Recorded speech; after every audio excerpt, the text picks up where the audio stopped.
The day he bought it, 10 years ago, Daniel stood in a dealership parking lot staring at a modest sedan. It wasn't flashy. It didn't have the biggest engine, luxury seats, or the newest technology. In fact, many people would have called it boring. But to Daniel, it represented freedom.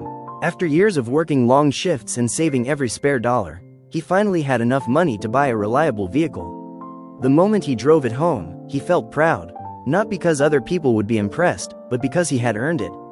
That car carried him to work every day, through rainstorms, snowy mornings, and long summer drives. Back then he never imagined he would still be driving it 10 years later. Like most people, he assumed one day he would upgrade. But life had other plans. As the years passed, the car became part of his daily routine, quietly serving him while newer models came and went around him. When cars became status symbols.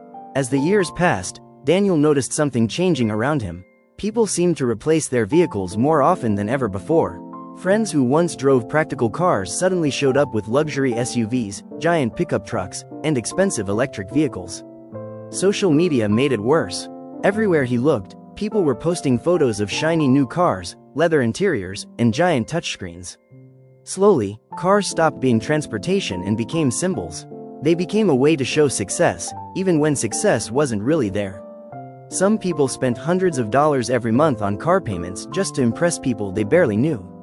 Meanwhile, Daniel kept driving the same sedan. Occasionally someone would ask, "Why don't you get a newer car?" At first, he felt embarrassed. Then he realized something important. Most people asking that question didn't care about the car.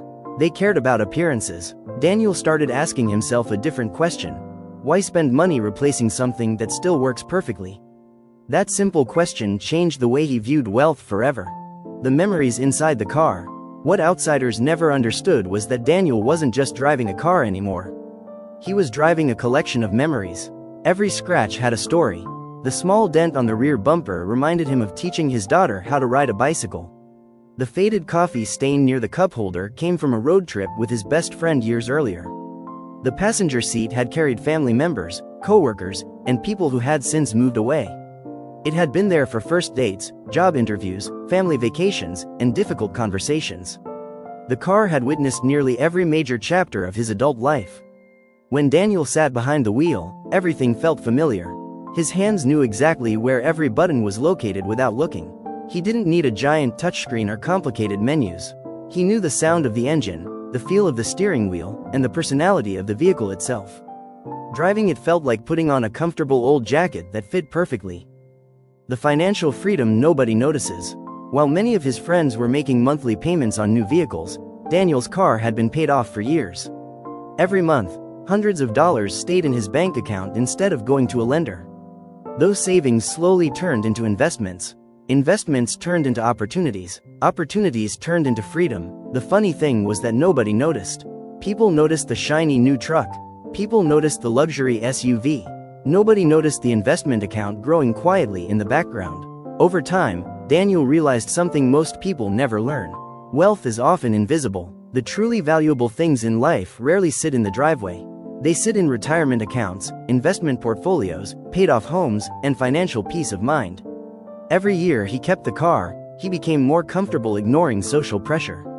He wasn't competing anymore, he was building a future. What driving the same car for 10 years really says.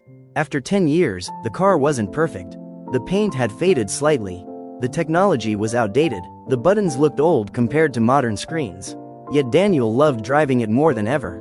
Not because it was the best car, but because it represented who he had become. It reminded him that happiness doesn't always come from upgrades. It reminded him that comfort can be more valuable than novelty.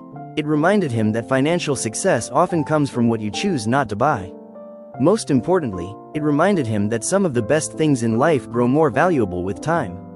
When people saw his old sedan, they might assume he couldn't afford something newer. They were wrong. He simply understood something they didn't. The goal was never to impress strangers. The goal was to build a life he enjoyed. And every time he turned the key, heard the familiar engine start, and drove away, he felt grateful for the journey they had shared together.